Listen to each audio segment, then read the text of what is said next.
Good day sa inyong lahat. Now let us cook sopas. Unang gawin nyo ay magpakulo kayo ng tubig at itabi. Ito po yung mga ingredients. Isa lang sibuyas at bawang, star margarine. Masarap sa sopas mga mamis. Igisa natin yung ano pa pagkala na rin nilalagay ko. Kasi mas malasya na at natin lang. Yan natin ang kaunting patis mga mamis para lumasa.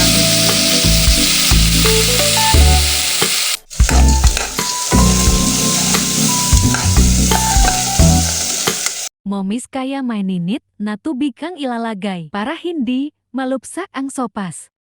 Kahit malamig na hindi saya malambot. Try nyo momis, you will love the result. Mamaya natin nilalagay itong ating nilagang chicken kasama yung kanyang sabaw. Kumulo, pwede na po ninyo siyang timplahan.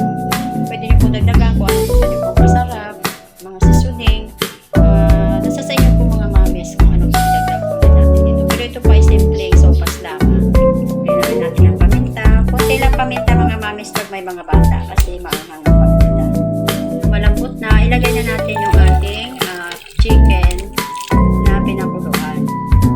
Ayun na po mag-adjust mga mamis kung anong gusto nyo kadaming sabaw. Yung iba kasi gusto nila konti lang sabaw, yung iba naman gusto marami sabaw. Dito mga mamis, pinapakita ko lang dito yung paraan ng pagluluto. Yung iba kasi inuuna nila gisa yung chicken, pagkatapos ilalagay nila pagkulo itong sopas yan. Ngayon dito naman sa akin ay ginisa muna natin yung sopas bago natin lalagyan ng sabaw.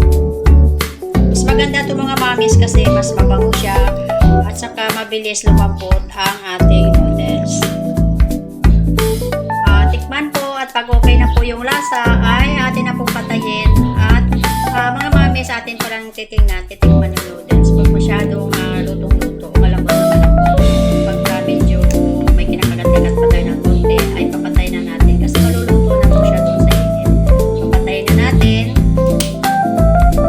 at nalagyan po ninyo ng gatas kung gusto po yung gatas. Meron po siyang iba na this is it mga mamis. Masarap na sopas sa umaga. Mga mamis, nakalimutan ko pala yung gulay. Hindi ko na ilagay yung gulay. Pasensya na kayo.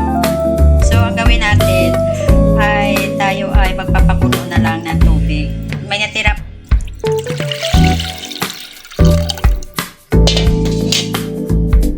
Parang kaunti din naman ang nailagay kong sabaw. Kaya dadagdagan ko na lang ng sabaw din. Kulo na lang ako ng sabaw at pag kumulo, tsaka ko ilalagay yung gulay at idadagdag natin doon sa ating sopas. Limutan ko may gulay pala. Ilalagay na lang natin. Dadagdagan ko na rin ng sabaw kasi kulang ng sabaw yung ating sopas.